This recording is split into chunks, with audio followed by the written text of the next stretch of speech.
ఏదైనా సిరిసిల్ల జిల్లాకు సంబంధించి సిరిసిల్ల కేంద్రంలో లక్ష్మీనారాయణ గారు నేత కార్మికుడు ఈరోజు ఆత్మహత్య చేసుకోవడం జరిగింది.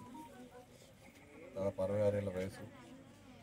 వాళ్ళ కుటుంబ సభ్యులతో మాట్లాడిన తర్వాత వాళ్ళు చెప్పిన విషయాలు విన్న తర్వాత చాలా బాధ అనిపిస్తుంది.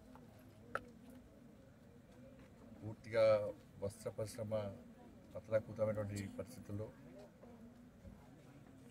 ఉన్న ఉపాధి కోల్పోయి కనీసం కుటుంబాన్ని పోషించుకోలేని పరిస్థితుల్లో వాళ్ళ ఆత్మహత్య చేసుకోవడం జరిగింది. 2 కుమారులు, ఒక కుమారుడు ఎంఎస్సీ కంప్లీట్ చేసినప్పుడు కూడా ఉద్యోగం రాక వాళ్ళ నాన్నగారికి చేతోడు వాదాలు ఉండే ప్రయత్నం చేసిండు. ఆయనకు ఆరోగ్యం, వాళ్ళ శ్రీమతి గారికి ఆరోగ్యం బాగాలేకపోవడం, ఒకవైపు వస్త్ర పరిశ్రమ మొత్తం బంద్ కావడం, ఇలా కనీసం తినడానికి తిండి లేని పరిస్థితుల్లో, కుటుంబాన్ని పోషించుకోలేని పరిస్థితిలో ఈరోజు లక్ష్మీనారాయణ గారు ఆత్మహత్య చేసుకోవడం జరిగింది. నిన్న కూడా నేత గారు నిన్ననే ఆత్మహత్య చేసుకున్నారు.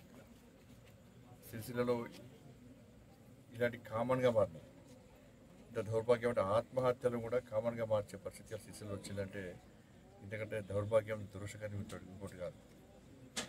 ఇవాళ ఊళ్ళ మీద వాళ్ళు విమర్శించుకోవడము, వాళ్ళప్పుడు ఏం చేయరు, వాళ్ళు వీళ్ళ మీద నడుపుతారు, వీళ్ళు వాళ్ళ మీద నడుపుతారు. కానీ వాళ్ళని ఆదుకోవడం అని చెప్పి ఆలోచన వీళ్ళకి లేదు, వాళ్ళకి లేదు. వాళ్ళ దాదాపు బతుకమ్మ చీరలకు సంబంధించి 270 కోట్ల రూపాయలు వాళ్ళ బకాయి ఉంటే వాటిని గత ప్రభుత్వము తీర్చకుండా ముందుకేసింది. ఏంటంటే మాకు ఓటేసి గెలిపిస్తేనే, మా ప్రభుత్వం వస్తేనే ఇస్తామంటారు. ఆ ప్రభుత్వం ఇలా తీర్చకుండా ముందుకేసింది. పూర్తిగా వస్త్రపరిశ్రమ పూర్తిగా బంద్ అయిపోయింది బతుకమ్మ చీరల వల్ల. దాంతోపాటు ఏమైంది, ఈ ప్రభుత్వం వచ్చి అలా 100 రోజులు అయిపోయింది. ఇక్కడ కార్మికులందరూ కూడా మొదటిదానిగా రోడ్డు మీదకి ఆందోళన చేశారు. వస్త్రపరిశ్రమకు సంబంధించి మొత్తం అన్ని కుటుంబాలు రోడ్డు మీదకి ఎక్కి ఇవాళ ఆందోళన చేశారు. చివరి భిక్షాటన కూడా చేశారు. అయినప్పుడు కూడా ప్రభుత్వం స్పందించాలి. అంటే వాళ్ళు ఇచ్చేది ఎంత, 270 రూపాయలు, 270 కోట్లు. 270 కోట్లకు కనీసం ప్రభుత్వం స్పందించకపోవడం వలన పూర్తిగా వస్త్రపరిశ్రమ మూలపడితే వాళ్ళు ఉపాధి లేక ఇబ్బంది పడుతుంటే స్పందించాల్సిన ప్రభుత్వం స్పందించకుండా ఓరికొరు విమర్శలు చేసుకోవడం ఇది మంచి పద్ధతి కాదు. కాబట్టి ప్రభుత్వం వెంటనే స్పందించాల్సిన అవసరం ఉంది. ఇటువంటి ఆత్మహత్యలు మళ్ళీ జరగకుండా ఉండాలంటే తప్పకుండా ప్రభుత్వం వెంటనే స్పందించి వాళ్ళ బతుకమ్మ చీరలకు సంబంధించి 270 కోట్లను వెంటనే చెల్లించాలి.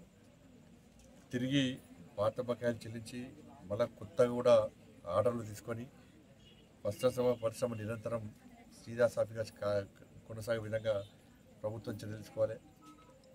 దాంతోపాటు ఆ మరణించిన కుటుంబాన్ని ఆదుకోవాల్సిన బాధ్యత ప్రభుత్వం మీద ఉంది. వాళ్ళ అబ్బాయి ఎంఎస్సీ కంప్లీట్ చేసిండు, ఇంకో అబ్బాయి ఛాయ్ హోటల్ నమ్ముకుంటున్నాడు.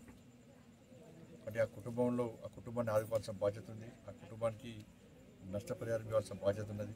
ఏదో రకంగా ప్రభుత్వం ఆదుకోవాల్సిన బాధ్యత ఉంది. ఒక భరోసా, విశ్వాసం నింపాలి. దాంతోపాటు ఇక్కడ అనేక సమస్యలతో తలెడుతున్నారు.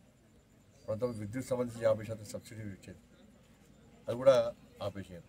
యార్డ్ మీద 10% సబ్సిడీ ఇస్తున్నారు, దాన్ని పక్కకు పెట్టేసారు, ఇవ్వకుండా. దాదాపు వర్కర్ టు ఓనర్ అన్నారు, దానికి 370 కోట్ల రూపాయలు కేటాయిస్తూ ఉన్నారు. అది ఏడికి పోయిందో, ఎదురుందో ఎవరు తెలియదు.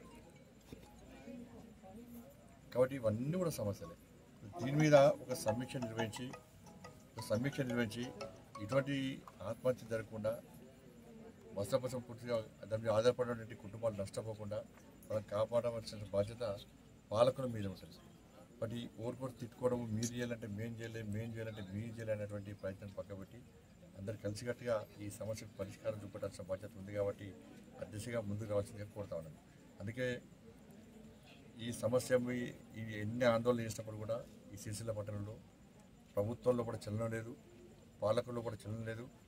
ఇది వాళ్ళ దృష్టికి పోతుందా పోతలేదా ఇప్పటికీ అర్థమవుతుంది. దాన్ని దృష్టిలో ఉంచుకొనే నేను 10వ తారీఖు నాడు, ఈ నెల 10వ తారీఖు నాడు ఉదయం 10 గంటల నుంచి మధ్యాహ్నం 2 వరకు వాళ్ళు ఇదే సిరిసిల్ల పట్టణంలో నేతలకు భరోసా ఇవ్వడానికి, ప్రభుత్వం దృష్టికి వీళ్ళ సమస్యలు తీసుకుపోవడానికి ఈ దీక్షా కార్యక్రమాన్ని చేపడతాను. తప్పకుండా దీక్షను విజయవంతం చేస్తాం.